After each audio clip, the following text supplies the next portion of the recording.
bagong nataong bata mga katrupa napalgang patay sulod sa basurahan sa Dakbayan sa Naga.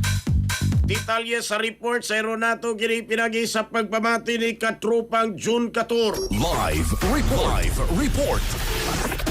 Yes, katropang Jerry no, day usa ka bag-og nga na tao nga batang babae ni nakit-an nga patay nga gisud sa kini giapilig labay sa mga basura dito ni nakitaan sa may pasilidad sa pagproseso ning basura alas 2:39 din adto ning adlaw nga Biyernes sa hapon dito sa may barangay Pangdan na City of Naga. Sa inisyal nga investigasyon usa sa mga sorter nining planta nga nagtrabaho isip conveyor attendant sa pagbuwag nining solid waste materials mo'y nakabantay sa lawas nining bata samtang nagbuhat siya sa iya nga naandan ka trabaho gitradayon ng lawas sa bata nga doon sa Vicente Mendiola Health Infirmary alang sa hustong pagproseso sa inisyal usab sa pagsusi sa kapulisan githuan nga usa ka adlaw palamang gikan sa pagkahimugso niini ka maong nga neonate no githuan usab sa kapulisan nga posibleng gikan kining bata ngadto sa seaside area sa barangay North Poblacion Naga tungod kay ang mga basura nga giproseso niadtong giyuna